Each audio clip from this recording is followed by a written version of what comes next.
नमस्कार दोस्तों, JDS competition में आपका स्वागत है। हमेशा की तरह आज मैं मोटिवेशनल स्टोरी लेके आपके सामने प्रस्तुत हूं। आज हम जिसकी स्टोरी लेके आ रहे हैं, जिसकी स्टोरी सुनाने जा रहे हैं, एक विचार परिवर्तन की स्टोरी है। विचार पे एक बहुत बड़े दार्शनिक ने कहा था, अपने ब्रेन को उच्चतम विचारों से भर दो। इमर्सन ने, इंग्लैंड के थे वो, उन्होंने कहा अपने ब्रेन में जितना भी है अच्छे अच्छे विचार, उच्चतम विचार रख दो, वही तुम्हारे प्रेरणा स्रोत होंगे और वही तुम्हें ऊंचाई पे लेके जाएंगे। और यही विचार परिवर्तन व्यक्ति का कैसे बदलता है, कैसे नकारात्मक में जाता है, फिर कैसे सकारात्मक में जाता है, उसी से संबंधित स्टोरी है।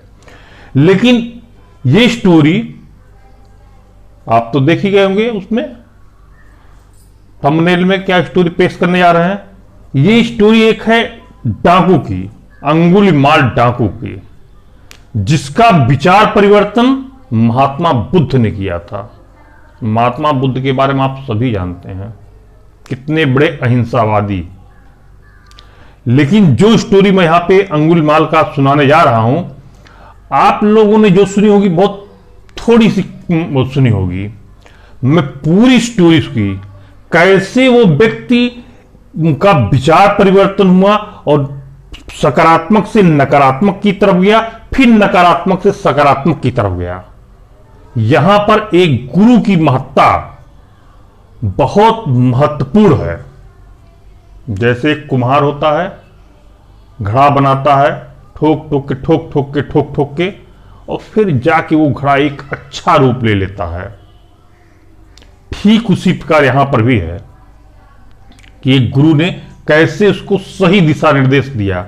आप लोगों के जीवन में भी दोस्तों, जब भी आप चुनाव करें गुरु का या किसी मार्गदर्शक का, तो बहुत सोच समझ के कीजिएगा, क्योंकि वही एक ऐसा इंसान है जो आपका पथ प्रदर्शक है। अगर कहीं आपको उसने विपथित कर दिया तो पूरी आपकी ऊर्जा एक नकारात्मक क्षेत्र में चली जाएगी और हाथ में आपके कुछ नहीं आएगा।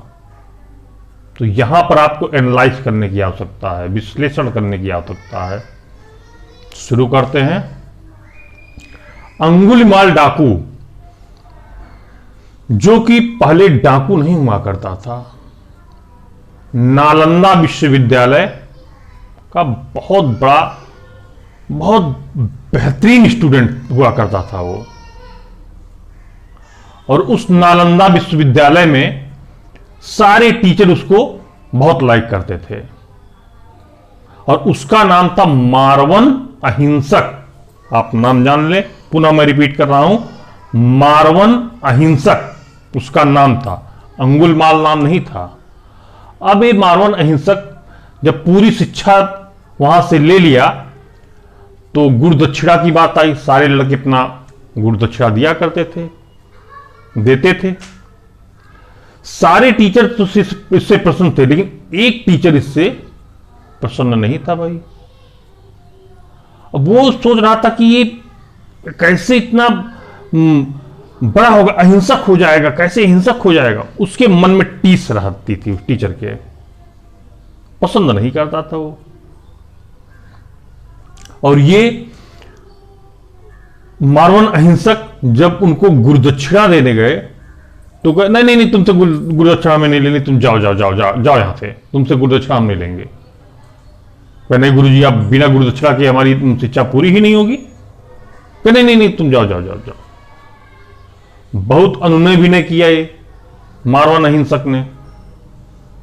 तब गुरु लेने लिए तैयार हुए। अच्छा ठीक है, गुरुदक्षिणा देना ही चाहते हो तो 1000 लोगों की हत्या करके उनकी अंगुलियां मुझे सबूत के तौर पर पेश करो, तब मैं जानूं कि भाई तुम हम गुरुदक्षिणा दे दोगे। अब जो अहिंसक टाइटल उसके सामने लगा था, उसको वो हिंसक में परिवर्तित करना चाहता था वो गुरु। तब मारवन अहिंसक, अरे अरे गुरुजी, ये काम मुझसे नहीं होगा भाई, मैं तो अहिंसक व्यक्ति हूं, मैं कैसे हिंसा कर सकता हूं। नहीं नहीं नहीं नहीं, ये सब काम नहीं हो पाएगा मुझसे। इसीलिए तो मैं कह रहा था पहले, तुम नहीं कर सकते हो। तुम्हारे अंदर इतना क्षमता ही नहीं, जाओ जाओ जाओ जाओ जाओ। नहीं माने ये। अब फिर क्या हुआ, मारवन अहिंसक कह कि नहीं अब देंगे हम भाई। अब फिर क्या, फिर वो चले गए श्रावस्ती के जंगलों में। उत्तर प्रदेश में श्रावस्ती एक जगह है। उस समय मगध पूरे उसका भारत पर मगध साम्राज्य था। मगध का राजा बिंबिसार हुआ करता था। और वो बिंबिसार, अब ये अंगुलीमाल ये मारवाड़ हिंसक धीरे धीरे लोगों की हत्या करना स्टार्ट कर दिया। इसकी जो अपराधी जो क्रूर जो छवि थी पूरे राज्य में फैल गई। बिंबिसार जो राजा था वो भी डरने लगा उनसे।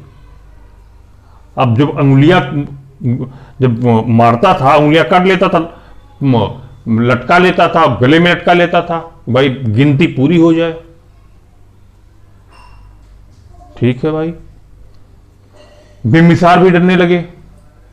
उस श्रावस्ती के जंगल को चारों किनारे से सबने लिखवा दिया कि भाई इधर मत जाओ, अंगुलमाल डाकू रहता है। अब अंगुलमाल नाम पड़ गया, अंगुलियां काट लेता था, इस कारण उसका नाम अंगुलमाल डाकू पड़ गया।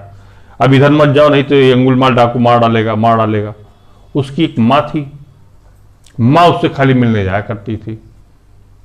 धीरे धीरे 2-4 महीने बीत गए। उसकी संख्या हो गई लगभग 999। 999 लोगों की हत्या कर चुका था। अब एक की हत्या करनी बाकी रह गई थी, प्रण पूरा हो जाएगा। अब उसकी मां ने सोचा कि भाई हम चले जाएंगे, कहीं हमारी ही हत्या न कर दे। उसी समय महात्मा बुद्ध थे, जिस समय अंगुलमाल डाकू था। महात्मा बुद्ध भी अपना विचरण कर रहे थे। एक गांव के किनारे, उस जंगल के किनारे गांव था, वहां पे पहुंचे तो उनके साथ उनका एक शिष्य भी था। अपना उपदेश को दिया वो उन्होंने। फिर शिष्य ने कहा कि तथागत आप इस रास्ते से न चलें। क्यों? कि अंगुलमाल डाकू रहता है। कह कि तो कह कि वो मार देगा हम लोगों को। अगर तुमने हमें ये न बताया होता तो हो सकता था मैं न जाता, लेकिन अब तुमने हमें बता दिया तो निश्चित मैं आऊंगा। महात्मा बुद्ध ने कहा। बुद्ध निकल पड़े, चल पड़े उस रास्ते पर। अब अंगुलमाल डाकू देख रहा दूर से, हाँ आज एक शिकार मेरा आ रहा, आज हमारी संख्या पूरी हो जाएगी भाई, 1000 हमारा प्रण पूरा हो जाएगा। पहुंचे तब तक अंगुलमाल डाकू से सामना हुआ उसका, महात्मा बुद्ध का। महात्मा बुद्ध दिव्य रूप आध्यात्मिक हो चुके थे। चेहरे पे ऐसा तेज कि सामान्य व्यक्ति आंखें ही न टिक सके। यही अंगुलमाल डाकू के साथ भी हुआ। उसकी आंखें टिक ही नहीं पा रही थी महात्मा बुद्ध की तरफ। अब बार बार कह रहा था रुको रुको रुको रुको, मैं तुम्हारी हत्या करूंगा, मैं तुम्हारी हत्या करूंगा। महात्मा बुद्ध का भाई ठीक है हमारी हत्या कर दो, क्या कोई परेशानी थोड़ी ना। तो नहीं रुको रुको, खड़े हो खड़े हो। खड़े हो गए। क्या आज हमारा प्रण पूरा हो जाएगा? क्या कैसे कैसे? क्या 999 लोगों को मैं मार चुका हूं, उनकी सारी उंगलियां मैं बांध चुका हूं। आज तुम्हारी हत्या करने के बाद हमारा 1000 पूरा हो जाएगा। तो महात्मा बुद्ध ने पूछा कि ये प्रण तुमने लिया ही क्यों?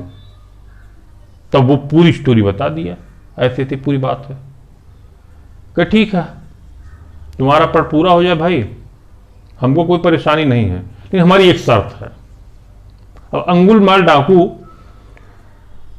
जो कि मारवाड़ अहिंसक था, तो उसने कहा, उसके मन में हमेशा आता था जो जिसकी भी हत्या करता था उससे उसकी अंतिम इच्छा जरूर पूछता था।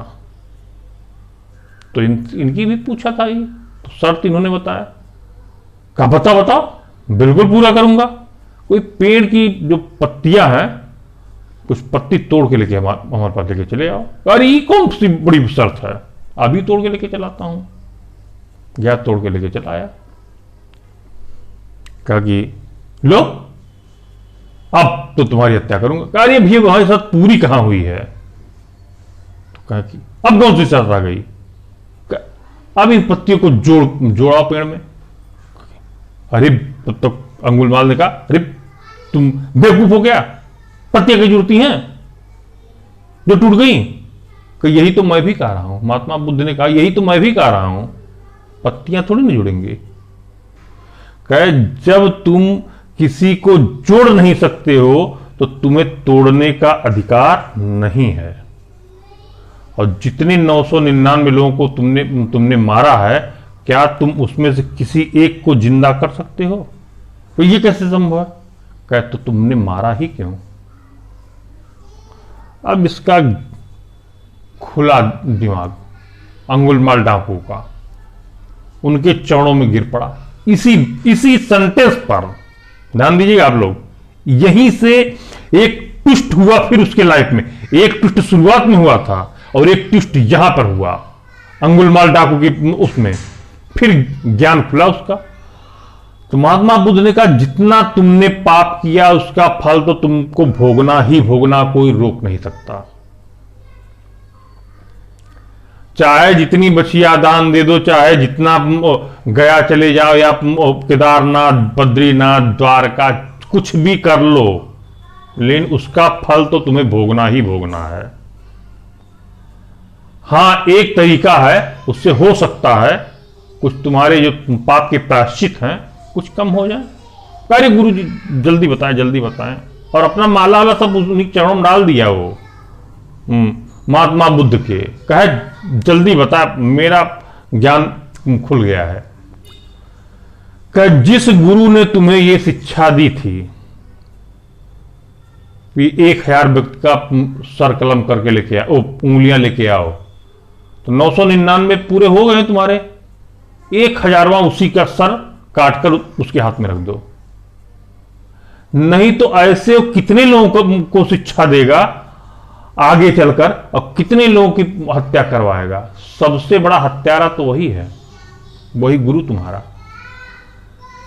तो आगे की जो होने वाली हत्या है वो तो कम से कम रुक जाएंगी। महात्मा बुद्ध बहुत बड़े अहिंसक, हम भी जानते हैं, आप भी जानते हैं। हिंसा का ऐसा पाठ पढ़ाए, काबिले तारीफ, निसंदेह। आज जो कुछ आप देख रहे हैं दुनिया में क्या हो रहा है, इंसानियत के दुश्मनों ने कैसा हिंसा का नंगा नाच खेल रहे हैं आर्मीनिया और अजरबैजान के बीच में। प्रासंगिक होगा यहां बताना, आर्मीनिया और अजरबैजान के बीच में वो यही है। तो वही सेम दृश्य यहां पे हुआ।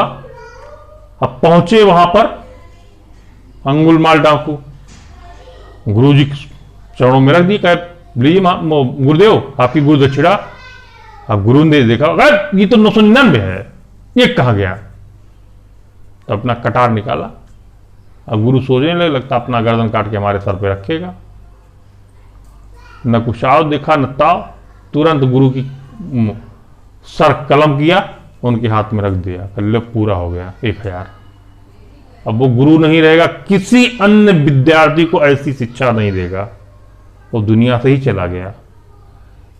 यही महत्व है। अब ये अंगुलमाल डाकू अब पुनः बौद्ध धर्म में अपने आप को दीक्षित किए, अहिंसावादी बने और अपना विचार गुरु गौतम बुद्ध के एक अनुयायी बन गए। अब पुनः इनका नाम पड़ गया मारवन अहिंसक। ये पूरी अंगुलमाल डाकू की कहानी है जो हमने आपके सामने प्रस्तुत की। जो आप सुने होंगे जानो, वो बड़ी छोटी सी है, लेकिन उसके आगे ना तो आगे आपकी जानकारी थी ना तो पीछे जानकारी थी। मैंने उसको सर्च किया तो मुझे हमको पूरी कंप्लीट स्टोरी, अगर किसी भी व्यक्ति को की स्टोरी पूरी कंप्लीट सुनाई जाए, ताकि व्यक्ति खुद उस अंगुलमाल डाकू के तौर पर आप जान रहे हैं, नहीं डाकू था डाकू था डाकू था। अरे भाई उसके आगे भी तो देख लें कि कैसे वो डाकू बना, फिर उसके बाद में भी तो देख ले कैसे पुनः डाकू से साधु बन गया। पूरी जानकारी किसी भी क्षेत्र में जब भी आप कोई भी एक इशू उठाएं तो कंप्लीट नॉलेज होना चाहिए। अध कचरा ज्ञान अधगगरी छलकच जाए। ओछा व्यक्ति थोड़ा ज्ञान पाकर बहुत ज्यादा घमंड करने लगता है या इतराने लगता है, ऐसा नहीं होना चाहिए। इस स्टोरी से एक प्रेरणा जरूर हम लोगों को मिलती है कि हमारा जो मार्गदर्शक हो वो बेहतरीन होना चाहिए, वो किसी प्रकार की नकारात्मक संदेश हमारे तक न आने पाए। एक गुरु ने तुझे हिंसक बना दिया, दूसरे गुरु ने फिर अहिंसक बना दिया। आज आप ये स्टोरी यहीं तक, फिर कल अगले सप्ताह फिर किसी और मोटिवेशनल स्टोरी के साथ आपसे मिलेंगे। कल पुनः हमारी ज्योग्राफी की क्लास होगी, ज्योग्राफी समाप्त करें कल, और परसों के लेक्चर के बाद ज्योग्राफी फिनिश हो जाएगी। नमस्कार, धन्यवाद। अगर आपको ये स्टोरी अच्छी लगी हो, शेयर करें, सब्सक्राइब करें, लाइक करें। नमस्कार, धन्यवाद।